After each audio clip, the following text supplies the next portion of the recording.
여러분 안녕하십니까. 동감엔 공감입니다.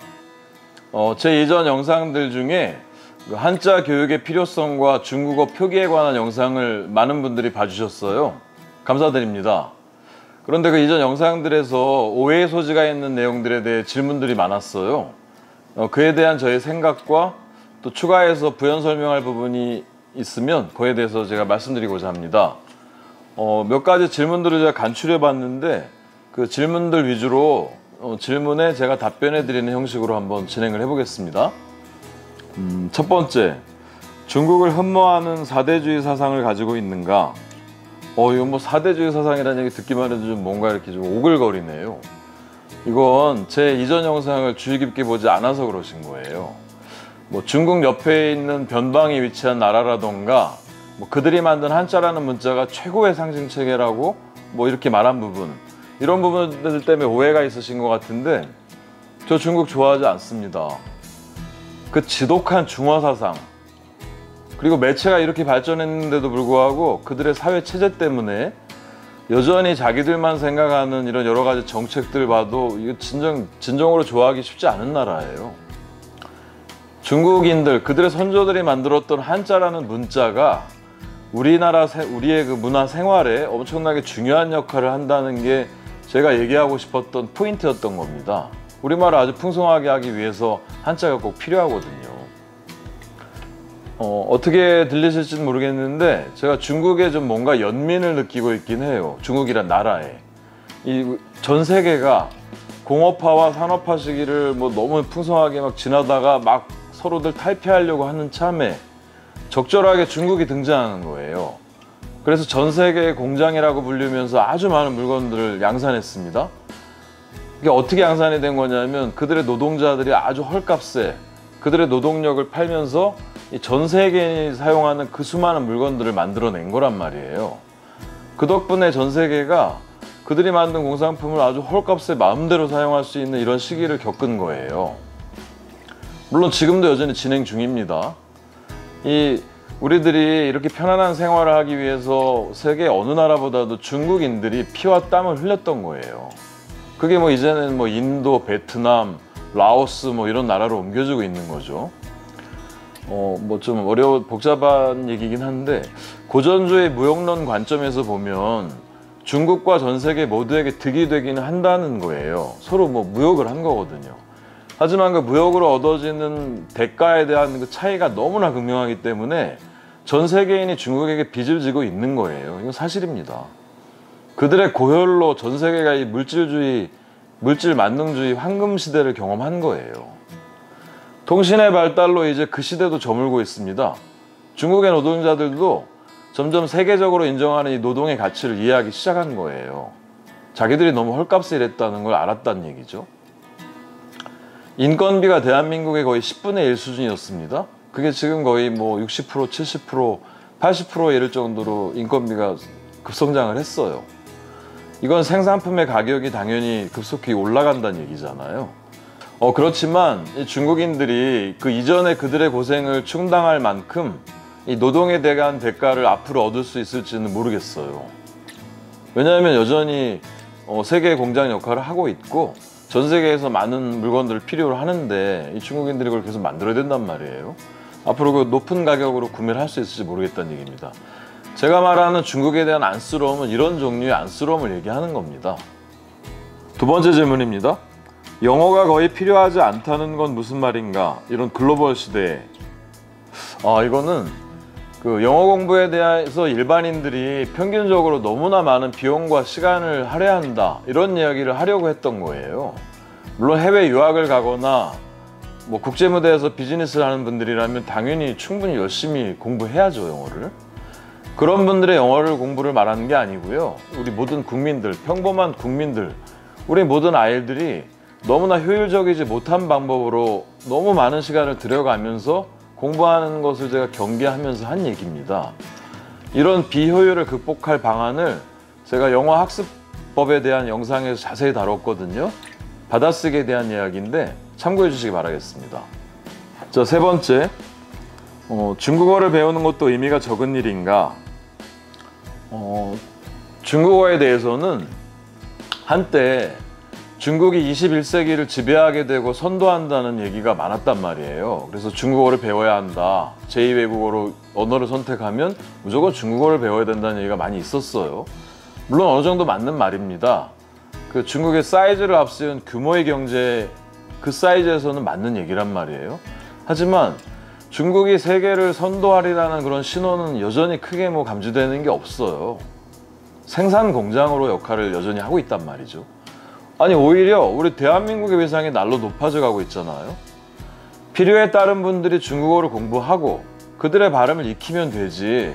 아니, 우리 모든 국민들이 중국어를 배우고 그들의 발음에 따라서 그들의 발음대로 한자를 읽을 필요는 전혀 없단 말입니다.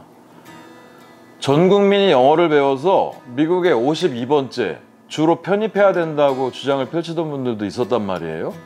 아니, 그게 얼마나 허무맹랑한 이야기인지는 모두 아시잖아요. 그런 맥락에서 중국어 발음의 표기에 대해서 이의를 제기한 그런 내용입니다. 자, 네 번째 질문은 한글 대신 한자를 사용하자는 말인가? 이게 가장 앞에 제 영상 두 편에서 이제 여러분들이 가장 오해가 큰 부분인데요. 제가 한자 전형론자라는 생각을 하시는 분들이 있어요. 아니, 결론부터 말씀드리자면 전혀 타당하지 않습니다. 우리나라가 역사적으로 글자를 갖지 못했을 때 중국이라는 나라의 한자라는 글자를 빌려다가 써왔잖아요. 만든 시기가 한자가 워낙 빨랐기 때문에 어쩔 수가 없었던 겁니다. 단군 할아버지가 한글을 만약에 만드셨다면 이런 일이 없었을 거예요. 하지만 훨씬 후대, 거의 4천여 년 지나서 단군 할아버지부터 따지면 거의 4천여 년 후에 세종대왕님이 한글을 만드신 거잖아요. 그래서 우리말 어휘 중에 3분의 2 정도가 한자어이기 때문에 그 한자를 아는 것이 우리 언어 생활, 우리 문자 생활에 큰 도움이 된다는 얘기죠. 쓸 수 있기까지 하면 더 좋습니다, 물론 한자를. 하지만 요즘 글 쓰는 게 워낙 어려운 적은 세상이 됐잖아요. 그래서 도금을 읽어내는 정도라도 교육은 해야 된다, 한자를 익혀야 된다는 게 제 취지입니다. 그렇게만 돼도 우리 언어 생활이 훨씬 풍성해질 수 있단 말이에요. 신문지면이나 기사에서는 가능한 괄호 안에 한자를 병기해주면 아주 좋겠는 거예요. 그러면 저절로 한자를 교육하는 효과를 볼 수 있잖아요. 한동안 신문에 그런 식으로 옆에 괄호 안에 한자가 병기되던 시절이 있긴 있었어요. 근데 지금 문제는 지금 아이들은 신문 자체를 읽질 않으니까 인터넷 매체에서라도 한자 병기를 해야 된다는 생각을 가지고 있는 겁니다. 읽어내기만 한다면 한자로 말고 한자로 쓸 필요는 없잖아요. 얼마든지 우리 한글로 표기할 수 있단 말이에요. 한자 우리말 도금은 대단히 과학적이거든요. 동일한 어원이나 의미를 갖는 글자들은 비슷하게 읽혀집니다. 한자의 도금을 익히는 것은 이 한자를 쓰기를 익히는 것보다 훨씬 수월해요. 쓰는 거는 워낙 어렵지 않습니까? 영어 공부에 제가 보기에는 여러분들이 영어 공부하시는 거에 100분의 1만 투자한다 그래도 천자, 이천자 한자 읽는 거는 아주 수월한 일일 거예요. 꼭 필요합니다, 한자 도금 공부는.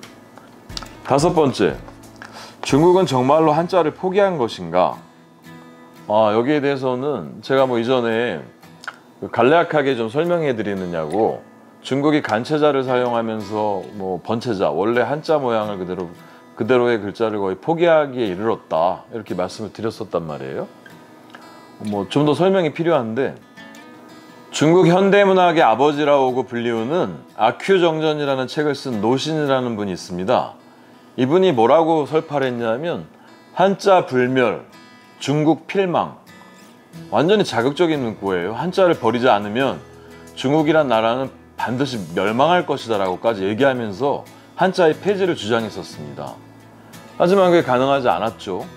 이게 왜 그런가 하면 쉽게 표현하자면 중국인들이 한자를 쓰지 않는 건 우리나라 사람들이 김치를 먹지 않는 것과 비슷하다고 보시면 돼요.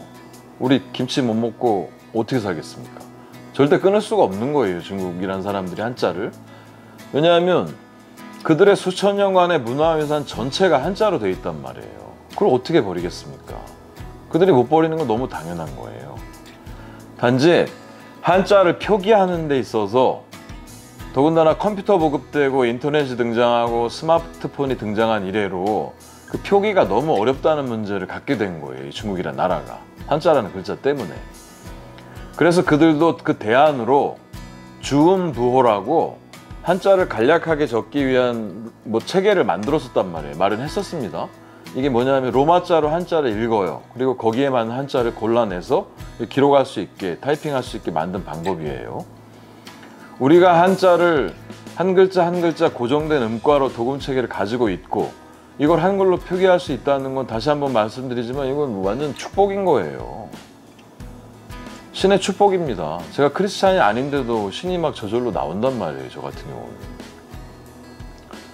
한자어로 만들어진 우리의 어휘들로 사고를 하고 이걸 한글로 적어내고 아니 이보다 더 행복한 언어적인 축복이 어디 있겠습니까?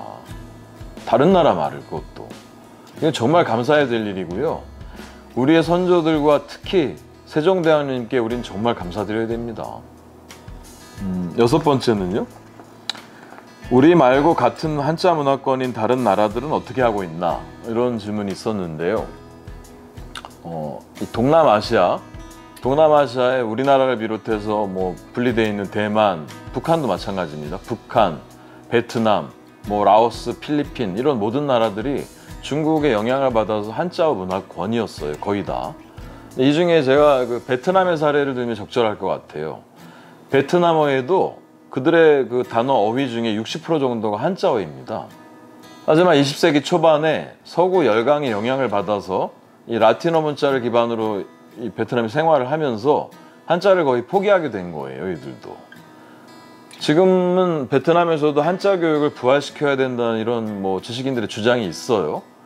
우리와 비슷한 배경을 가지고 있는 겁니다. 하지만 이 부분이 우리와는 다른 부분이에요. 어떤 게 다르냐? 우리처럼 명확하게 한자를 읽어내고 쓸 수 있는 한글과 같은 고유 문자 체계가 없단 말이에요. 그들은. 그래서 다시 한자를 사용하기가 지금 쉽지 않은 거예요. 지금 추세로 간다면 베트남에서 다시 한자를 사용할 일은 아마 뭐 거의 없을 것 같아요. 어렵습니다. 한자를 배우고 있는 지금 베트남인들은 다 뭐 유학을 갔던 중국으로 유학을 갔던 사람들이거나 학문적인 필요에 의해서 공부하고 있는 학자들이에요.